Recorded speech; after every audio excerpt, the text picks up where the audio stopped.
오늘 본문의 말씀은 다니엘 4장 17절 말씀입니다. 이는 순찰자들의 명령대로요 거룩한 자들의 말대로니 곧 인생으로 지극히 높으신 자가 인간 나라를 다스리시며 자기의 뜻대로 그것을 누구에게든지 주시며 또 지극히 천한 자로 그 위에 세우시는 줄을 알게 하려 함이니라 하였느니라. 여호와 하나님이 자신의 종이라고 칭하신 이방의 왕 바벨론의 느부갓네살은 그렇게 하나님의 종으로 택함을 받아 죄로 물든 이스라엘을 심판하는 도구가 됩니다. 더불어 느부갓네살은 강력한 힘으로 주변 국들까지 복속시키면서 그렇게 바벨론이라고 하는 강대한 제국을 형성하게 됩니다. 그런데 성경은 그의 그런 모든 힘과 능력은 바로 하나님이 그와 함께 하셨기에 가능하였다고 말씀하고 있습니다. 예레미야 27장 6절에서 8절 말씀. 이제 내가 이 모든 땅을 내 종 바벨론 왕 느부갓네살의 손에 주고 또 들짐승들을 그에게 주어서 부리게 하였나니 열방이 그와 그 아들과 손자를 섬기리라. 그의 땅의 기한이 이르면 여러 나라와 큰 왕이 그로 자기를 섬기게 하리라마는 나 여호와가 이르노라. 바벨론 왕 느부갓네살을 섬기지 아니하는 국민이나 그 목으로 바벨론 왕의 멍에를 매지 아니하는 백성은 내가 그의 손으로 진멸시키기까지 칼과 기근과 연병으로 벌하리라. 바벨론의 느부갓네살은 비록 이방의 왕으로 이스라엘의 하나님을 믿지는 않았지만 다니엘과 다니엘의 세 친구를 통해 이스라엘의 하나님이 살아 역사하시는 분이시라는 것을 깨닫게 됩니다. 그리고 또한 스스로 참으로 이스라엘의 하나님은 모든 신보다도 뛰어난 신이라고 고백을 하게 됩니다. 다니엘 2장 47절 말씀. 왕이 대답하여 다니엘에게 이르되 너희 하나님은 참으로 모든 신의 신이시요 모든 왕의 주제시로다. 내가 능히 이 은밀한 것을 나타내었으니 내 하나님은 또 은밀한 것을 나타내시는 자시로다. 그런데 그럼에도 불구하고 느부갓네살은 바벨론 제국의 모든 영광은 자신이 주인공이었기에 가능하였다고 하는 그런 착각에 빠지게 됩니다. 그리고 그렇게 자신을 위한 큰 금신상을 만들어서 그렇게 세우게 됩니다. 그리고 자신에게 속한 모든 관리들과 백성들은 다 이 금신상에게 절하여야 할 것을 또한 공포하게 됩니다. 즉 느부갓네살은 눈앞에 보이는 바벨론 제국의 영광을 보며 이 모든 것이 자신이 주인공이었기에 가능하였다고 하는 그런 교만에 빠지게 되었다는 것입니다. 그러던 어느 날 느부갓네살은 하나의 꿈을 꾸게 되고 크게 번민하게 됩니다. 오늘 본문의 말씀은 바로 그 느부갓네살의 꿈에서 느부갓네살이 들은 말씀입니다. 이 꿈의 내용을 들은 다니엘은 느부갓네살에게 꿈의 내용을 이렇게 해석하여 줍니다. 다니엘 4장 24절에서 26절 말씀. 왕이여 그 해석은 이러하니이다. 곧 지극히 높으신 자의 명정하신 것이 내 주 왕에게 미칠 것이라. 왕이 사람에게서 쫓겨나서 들짐승과 함께 거하며 소처럼 풀을 먹으며 하늘 이슬에 젖을 것이요 이와 같이 7대를 지낼 것이라. 그때 지극히 높으신 자가 인간 나라를 다스리시며 자기의 뜻대로 그것을 누구에게든지 주시는 줄을 아시리이다. 또 그들이 그 나무 뿌리에 구루터기를 남겨두라 하였은즉 하나님이 다스리시는 줄을 왕이 깨달은 후에야 왕의 나라가 견고하리이다. 높으신 자의 뜻이 느부갓네살 당신에게 미치게 될 것인데 당신은 7해 동안 사람들에게 쫓겨나 들짐승들과 함께 지내게 될 것이며 또한 소처럼 풀을 뜯어먹고 하늘 이슬에 젖는 생활을 하게 될 것입니다. 즉 7년간 당신은 제정신이 아닌 마치 미친 자의 삶을 살리라는 것입니다. 그렇게 7해 곧 7년이라는 시간이 되었을 때 당신은 한 가지를 깨닫게 될 것인데 그것은 바로 인간 나라를 다스리는 지극히 높으신 자가 있다는 것과 또한 그 높으신 자의 뜻에 따라 누구에게라도 나라를 통치할 수 있는 그런 힘과 권세를 줄 수 있음을 깨닫게 될 것입니다. 즉 바벨론 제국의 모든 영광에 느부갓네살 자신이 주인공이 아니라 자신은 그저 그 높으신 자의 택함을 받았을 뿐이라는 것을 깨닫게 되리라는 것입니다. 바로 그것을 깨닫고 난 후 당신은 다시 제정신으로 돌아와 다시 왕이 될 것이며 그렇게 깨달음 그대로 자신이 주인공이라는 그 착각을 버리고 단지 높으신 자의 택함을 받았다고 하는 그런 겸손의 마음으로 왕의 역할을 감당하게 될 때 나라는 견고하게 설 것이라고 다니엘은 이야기해 줍니다. 즉 다니엘은 느부갓네살 왕에게 지금 당신이 가진 그러한 착각, 곧 바벨론의 모든 영광의 주인공은 바로 자신이라고 하는 그런 착각을 버리고 높으신 자를 생각하며 이제라도 겸손하게 나라를 통치해야 할 것을 말해 주었다는 것입니다. 하지만 느부갓네살은 그 착각을 버리지 못하게 됩니다. 다니엘의 이야기를 듣고 1년이라는 시간이 흐른 어느 날 느부갓네살은 바벨론의 영광을 보며 이 모든 것은 자신으로 인해 가능하였음을 말하게 됩니다. 그리고 그 말이 끝나자마자 하늘에서 소리가 들리게 되고 느부갓네살은 다니엘의 말처럼 7년 동안 정신 나간 자의 삶을 살게 됩니다. 그리고 7년이 지난 뒤 느부갓네살은 이 모든 것의 주인공은 내가 아닌 지극히 높으신 자임을 진정으로 깨닫게 되고 다시 제정신이 되어서 종된 자의 모습으로 돌아오게 됩니다. 그리고 자신이 겪은 그러한 모든 일들을 모든 나라와 백성들에게 선포하면서 자신이 이제 하나님을 찬양하고 칭송하며 그렇게 또한 존경한다고 이 모든 일의 영광을 다 하나님께 돌린다고 공포하게 됩니다. 다니엘 4장 34절에서 37절 말씀. 그 기한이 참에 나 느부갓네살이 하늘을 우러러 보았더니 내 총명이 다시 내게로 돌아온지라. 이에 내가 지극히 높으신 자에게 감사하며 영생하시는 자를 찬양하고 존경하였노니 그 권세는 영원한 권세요 그 나라는 대대로 이르리로다. 땅의 모든 거민을 없는 것 같이 여기시며 하늘의 군사에게든지 땅의 거민에게든지 그는 자기 뜻대로 행하시나니 누가 그의 손을 금하든지 혹시 이르기를 내가 무엇을 하느냐 할 자가 없도다.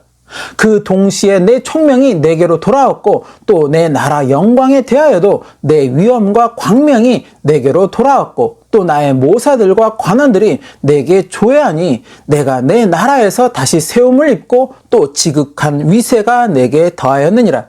그러므로 지금 나 느부갓네살이 하늘의 왕을 찬양하며 칭송하며 존경하노니 그의 일이 다 진실하고 그의 행하심이 의로우심으로 무릇 교만하게 행하는 자를 그가 능히 낮추심이니라. 사람들은 이따금 자신이 자기 인생의 주인공이라고 하는 그런 착각에 빠질 때가 있습니다.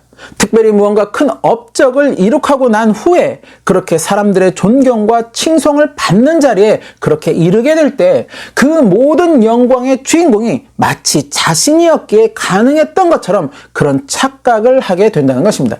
그러한 착각에 빠질 때 많은 경우 자만과 교만에 빠지는 모습들을 또한 보게 된다는 것입니다. 아이러니하게도 사람들은 교만하게 말하고 또 교만하게 행동하는 사람들을 미워하고 싫어하지만 정작 자신이 그 위치에 있게 되면 자신도 그러한 모습들을 보이게 된다는 것입니다. 그러나 이것은 어리석은 것임을 성경은 분명하게 말씀하고 있다는 것입니다.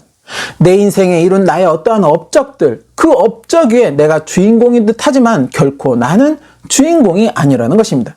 특별히 하나님을 또 예수 그리스도를 믿는 그리스도인들은 이러한 착각에 빠져서는 안 된다는 것입니다. 출애굽한 이스라엘의 지도자가 모세였다고 해서 그가 홍해를 가르고 반석에서 물이 나오게 하는 등의 여러 기적 이사를 펼쳤다고 해서 그가 결코 이스라엘 출애굽 역사의 주인공은 아니었다는 것입니다.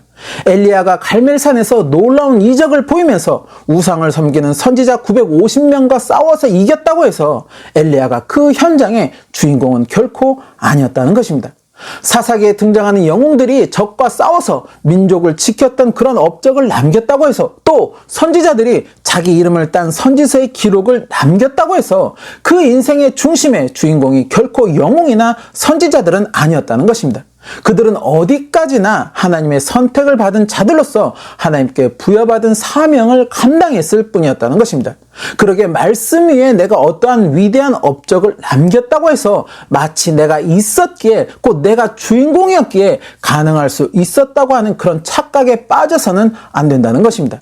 아무리 위대한 업적을 남겼다고 하여도 그렇게 큰 교회를 세우고 또 많은 성도들을 이끌며 많은 이들에게 존경을 받는 그런 유명세를 가졌다고 하여도 그가 스스로 자신이 주인공이라고 하는 그런 착각에 빠져서 거기서 벗어나지 못하게 된다면 그것은 오히려 하나님과 멀어지는 결과를 초래할 수 있음을 알아야 한다는 것입니다. 말씀 위에 내가 주인공이라고 하는 그런 생각이 들 때 내 마음의 교만은 찾아들게 된다는 것입니다. 그렇게 찾아든 교만한 마음은 하나님의 은혜와 경고를 망각하게 만든다는 것입니다. 하나님의 은혜와 경고를 망각하는 삶, 그것은 곧 하나님과 멀어지는 삶이 되는 것이며 더불어 하나님의 진노를 초래할 수 있는 그런 삶이 된다는 것을 알아야 한다는 것입니다. 특별히 마지막 때를 살아가는 그리스도인들은 바로 이러한 착각에 빠지지 않도록 늘 말씀으로 자신을 점검하고 또 겸손하기를 힘써야 한다는 것입니다. 왜? 마지막 때는 더 이상의 회개의 기회가 주어지지 않을 수 있기 때문입니다. 삼손은 태어나면서부터 하나님께 구별된 자로 그렇게 태어나 세상에서 가장 강력한 힘을 가진 자가 되었지만 자만함으로 말미암아 그 힘을 끝까지 지키지 못하고 그만 자신의 힘과 눈을 모두 잃고 블레셋의 조롱거리가 되고 말았습니다. 그러나 그는 마지막에 회개의 기회를 얻으며 다시 힘을 회복할 수 있었고 마지막에 하나님의 뜻을 이루는 자로 남을 수가 있었습니다. 사도 바울이 자신이 어려서부터 배우고 익혔던 그런 유대 율법에 대한 자만심으로 가득하였을 때 그는 예수님을 대적하는 사울이었습니다. 그러나 그가 다메섹에서 예수님을 영접하고 나서 자신의 자만을 모두 버렸을 때 그는 바울이 되고 이방에 예수님의 복음을 전하는 선구자가 되었다는 것입니다. 이렇듯 구약시대나 은혜시대는 선지자나 사도의 권면과 말씀의 깨우침을 통해 회개의 기회를 얻을 수 있었고 그 회개의 기회를 통해서 다시 하나님의 백성으로 또 자녀로 나아갈 수가 있었습니다. 그러나 마지막 때는 그렇지가 않다는 것입니다. 마지막 때가 이를수록 사단의 권세는 더 강하게 역사할 것이며 그렇게 사람들의 마음은 더 강팍해지리라는 것입니다. 그래서 마지막 때에도 여전히 복음은 사람들에게 전해지겠지만 사람들은 그러한 복음을 받지 않을 것이라고 성경은 말씀하고 있다는 것입니다. 그렇게 바른 교훈을 멀리하며 자기에게 이익이 되는 그런 말들만 쫓는 그런 모습들을 보일 것이라고 또한 성경은 말씀하고 있다는 것입니다. 디모데후서 4장 3절에서 4절 말씀.